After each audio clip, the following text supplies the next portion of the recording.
Hey there, I'm Steve and welcome to Jamsin Entertainment. Today on Throwback Thursday we're looking at Sushi Girl. This is a movie that in another universe was directed by Quentin Tarantino and Guy Ritchie, because at least to me it's those two styles come together. But this movie was directed by Kern Saxton. It's his feature debut.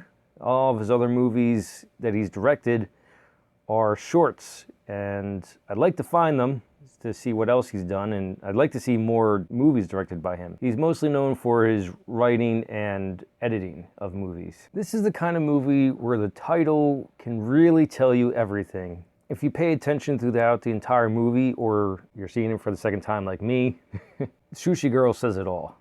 I hope that didn't spoil everything. I know it sounds extremely vague, but like I said, if you really pay attention, you can figure out this movie. But it still unfolds in a very entertaining way. So even if you do figure it out, you'll still enjoy yourself. The two big stars for this are Tony Todd and Mark Hamill, and they are having a blast in this movie. I think this is Tony Todd's best role. Grant you, I've only really seen him do like supporting roles, such as play Kern, Worf's brother. I wonder if there were any jokes like that on set, or at least the first day where, you know, Kern is directing Kern. If I ever meet Tony Todd, I'm going to ask him that question. Mark Hamill is definitely channeling the Joker for this role. Not exactly, but I can see he pulled inspiration from that character to play this character, and his character's name is Crow. The other characters are, well, Tony Todd's character is Duke, and then there's Max and Francis. There's another character, but he's not important to the story. Not really. I'm not familiar with that actor, but the one character that's not in the bulk of the story, he plays the one schizophrenic paranoid in The Dark Knight, and he's the Russian guy in the Ant-Man movies. So this is a heist story, but you only see the heist in flashbacks. It's really this group of criminals coming back together to find out where their heist, which in this one is diamonds, went. They think that the character Fish, who's been in prison for the last 6 years, and 6 years ago is when they pulled off this heist, knows the location of the diamonds. So Duke invites everyone under the guise of just getting together, but really, they're gonna ask Fish some questions, and while this movie's rated R, and it certainly takes that rating pretty seriously.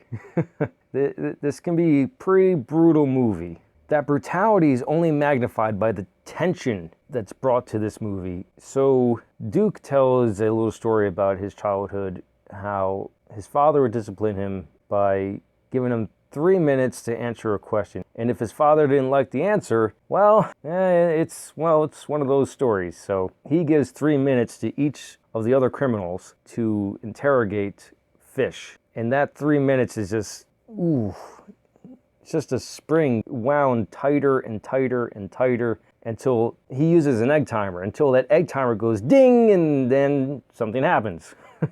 The entire cast and crew has great chemistry, but no one has better chemistry than Tony Todd and Mark Hamill in this. They really play off each other very well.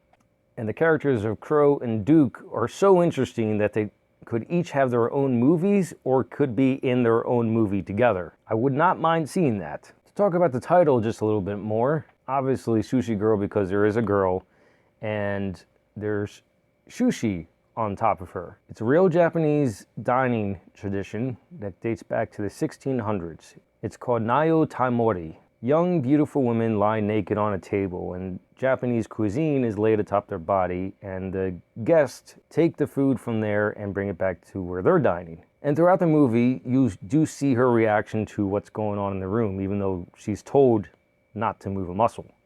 Kind of difficult given the atmosphere. Sushi Girl is another great criminal movie, and I'd like to see more of the classic ones. Let me know in the comments below your favorite criminal movie and which ones I should look out for and watch and do a review on. The next podcast episode I'm going to be doing, Mike is joining me again, and we're going to be talking one of my favorite franchises, an underrated franchise, Riddick. So look forward to that on Saturday. You can find Jamsin Podcast on all your podcast platforms. Next Throwback Thursday, I'm going to be reviewing Total Recall, the original. If you like what you saw, like it. If you think other people will like it, share it. If you really liked it, hit the subscribe button. Thank you for watching and live your imagination.